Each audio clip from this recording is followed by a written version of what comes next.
Vai reformar? Está com medo da execução?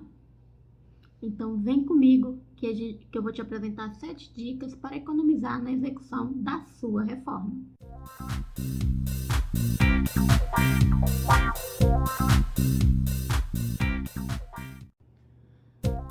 Olá, eu sou a Rose e aqui eu venho trazer 7 dicas para você economizar na execução da reforma. Normalmente, escuto muita pessoa reclamando de reforma durante a obra. Que o pedreiro é irresponsável, que o pedreiro é desqualificado, que a obra está demorando, que a obra está atrasada, que já estourou o orçamento, que não sabe mais o que fazer. Isso tudo, todas essas reclamações, isso faz com que a sua obra fique muito cara. É preciso fazer alguma coisa para que isso não aconteça. Então, sabendo disso, escutando muitas reclamações de alguns clientes que não contratam o responsável pela obra e ficam à mercê dos pedreiros, eu fiz 2 vídeos anteriores que falam sobre o passo a passo do planejamento para uma reforma, para uma construção, e 3 dicas para como economizar na reforma. Então, antes de assistir esse, se você não tiver visto os outros, vai lá, assista os outros vídeos e depois volte aqui, porque para chegar aqui é interessante que você também veja os outros vídeos antes, ou então depois, não importa, o importante é que você pegue essas dicas e aplique, tá? A execução da obra é onde está o maior perigo de você estourar o orçamento.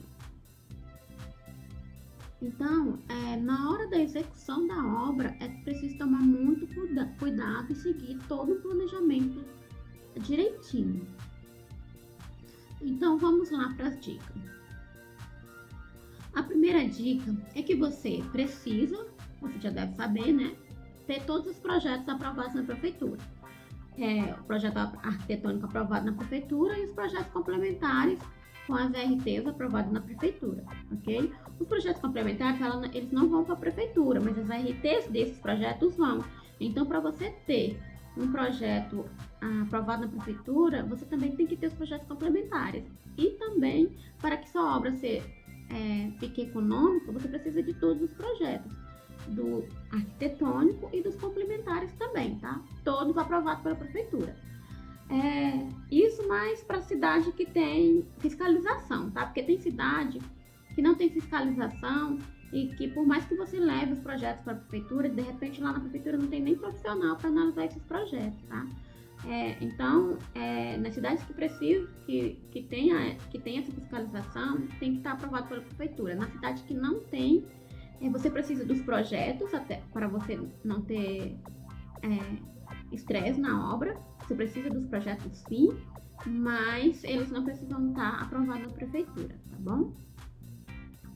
Consequentemente, se seus projetos estão aprovados na prefeitura, você vai ter a licença para construir ou para reformar, que é o alvará de construção, tá? Ou alvará de reforma. Você precisa desse alvará para começar a construir. Se você começar a construir ou reformar sem esse alvará de construção, sem a licença que a prefeitura te dá para fazer isso, você pode ser multado. E essa multa, ela é mais cara do que todos os projetos juntos. Ela pode ser mais cara. Não estou dizendo que ela é mais cara, ela pode ser mais cara, porque vai depender do seu projeto. A segunda dica é que você tem que saber quem será o responsável da sua obra. Você tem que ter um responsável geral da sua obra e os responsáveis por cada parte da sua obra. Esses responsáveis normalmente é o arquiteto que vai fazer o acompanhamento da sua obra, o gerenciamento ou administração, vai depender de qual função você contratou o arquiteto para fazer esse acompanhamento, tá? Se for o arquiteto responsável, você tem que ter referência do arquiteto. Se for o engenheiro, você tem que ter referência do engenheiro, para não ter dor de cabeça depois. Você também precisa ter referência do pedreiro, do encanador, de todos os profissionais que forem trabalhar na sua obra. Você tem que ter, você sempre peça indicação para o seu arquiteto, ou então para alguém que você confia muito e vá ver os serviços que esses pedreiros fizeram, para ver se eles não estão fazendo besteira por aí, tá bom? A terceira dica é uma dica muito importante que a maioria dos clientes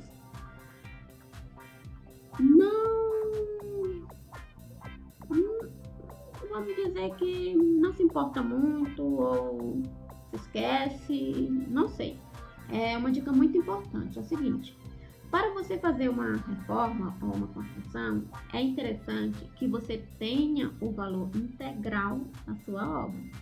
Porque se você não tiver o valor integral da sua obra, da sua reforma, o que pode acontecer? Pode acontecer que sua obra pare por falta de dinheiro, sua obra pare por um tempo, porque não caiu ainda o valor que você estava esperando. Então, que você tenha esse valor integral. Quando é financiamento, é mais fácil, porque o financiamento, por exemplo, da Caixa Econômica, você vai ter um cronograma e esse dinheiro vai entrar no mês, todo mês ele vai ser liberado. Vão fazer a medição e esse dinheiro vai ser liberado. Você tem que ter feito de acordo com o cronograma. Se não tiver feito de acordo com o cronograma, a Caixa não libera o valor para que você dê andamento da sua obra. Você precisa seguir a risco o cronograma da sua obra. Se você não seguir a risco o cronograma, vai faltar dinheiro e você vai começar os problemas, sabe? Um exemplo, a sua obra ela pode atrasar muito. Eu já tive experiência de um cliente que não contratou um arquiteto para fazer a obra, para executar a obra. Ele começou, acho que sem saber muito de onde que o dinheiro estava vindo, e aí ele ficou com uma reforma que era para 6 meses, ele ficou com uma reforma durante 2 anos e nem terminou. Então isso tem que tomar muito cuidado, tem que ser bem planejado. Senão em vez de você realizar um sonho, você vai ter um transtorno. Exemplos de dor de cabeça de reforma parar a reforma por falta de dinheiro é o seguinte: quando falta dinheiro, normalmente os pedreiros, eletricistas, esses trabalhadores que trabalham por diária, por empreitada, mas que tem que receber toda semana, eles precisam desse dinheiro para comer.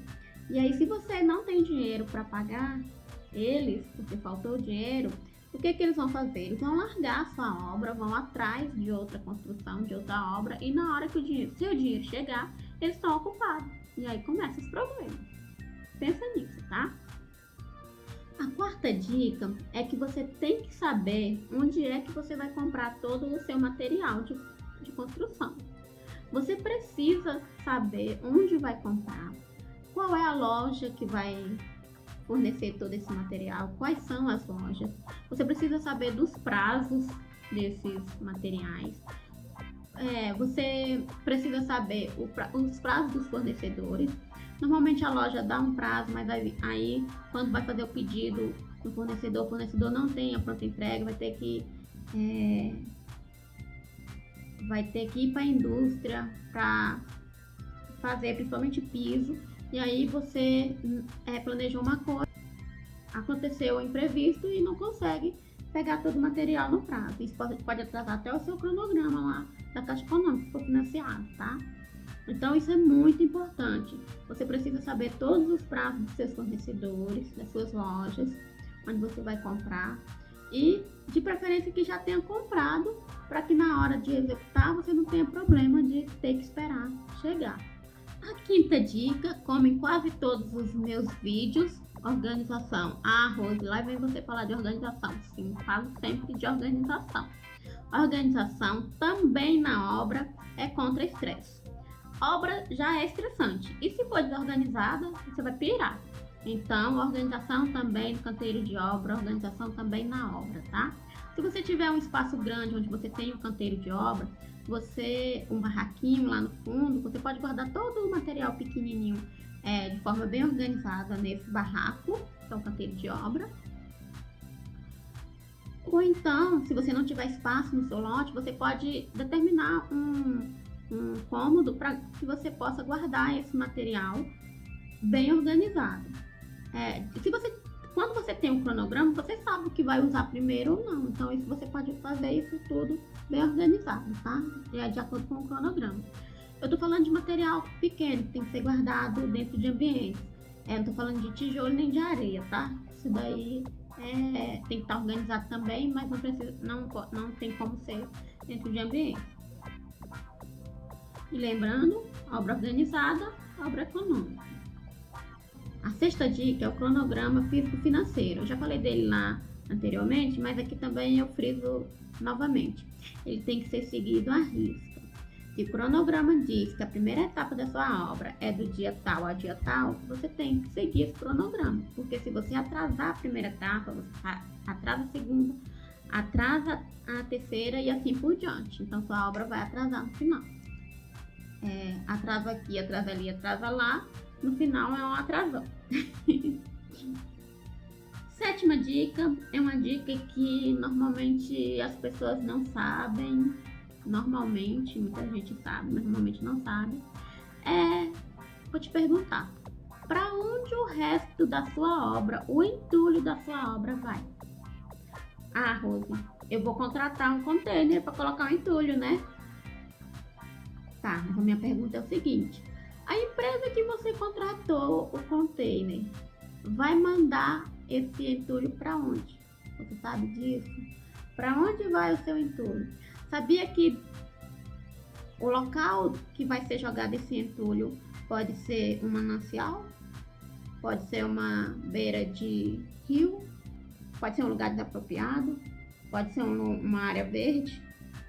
Isso é responsabilidade ambiental. Você precisa saber para onde seu entulho está indo. Mesmo se você tiver contratado uma empresa, você vai perguntar para a empresa para onde esse entulho vai. E ver se essa empresa é idônea para que você não tenha